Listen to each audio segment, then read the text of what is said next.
Laparoscopy in gynecology is a very important dimension of practice of modern gynecology. It has in fact emerged as a very important alternative to open surgery. Most surgeries which were performed by open surgery, that means laparotomy and through bigger cuts, can now be performed through laparoscopy with miniaturized instruments and minimum discomfort to the patient. Use of laparoscopy means we are using an endoscope, sleek instruments and a camera to look inside the abdomen and the pelvis and to identify the problems and to rectify them.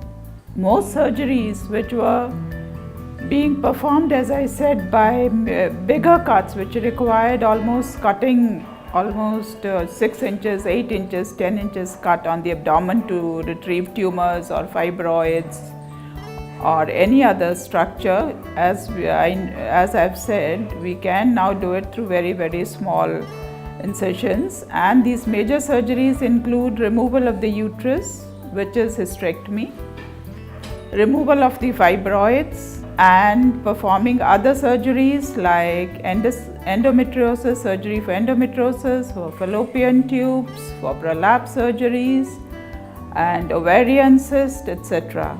Laparoscopy can in fact also be diagnostic, which means we look inside, and when we are not able to identify the cause by various other investigations like ultrasound and other things, imaging studies, then we do diagnostic laparoscopy to identify the cause of infertility, the causes of pelvic pain, and especially cases of primary amenorrhea. So it has made life relatively easy for the doctor as well as for the patients. Since it is performed through small holes, it is also known as minimally invasive surgery or minimal access surgery or keyhole surgery. Complications in the hands of trained surgeons are minimal, and it also helps the patient, like the stay in the hospital, the time away from work, the pain, recovery, everything is minimized. So they can join back work quickly, loss of man hours is minimal. So it is, as I said, it has emerged as a very useful option in cases of problems which require surgery. Now, the only thing is, to perform laparoscopy, we need a very well-trained surgeon. The learning curve is quite steep. It is not as simple as performing open surgery because you're looking at the video and performing surgery in the abdomen. So a hand-eye coordination, to develop that, it takes time, and that is what is the essence of this surgery. With the technology advancing, the instruments becoming better, and the energy sources becoming more safe, the complication rate has really gone down.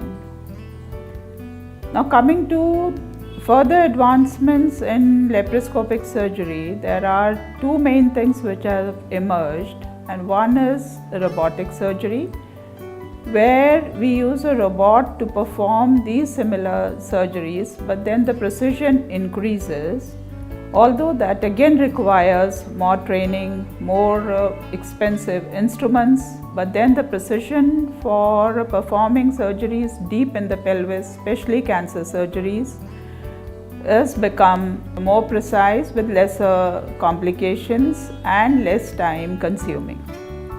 Then micro-laparoscopy is also coming up. Micro-laparoscopy means performing with still finer instruments and still smaller holes so that the patient can be discharged in few hours.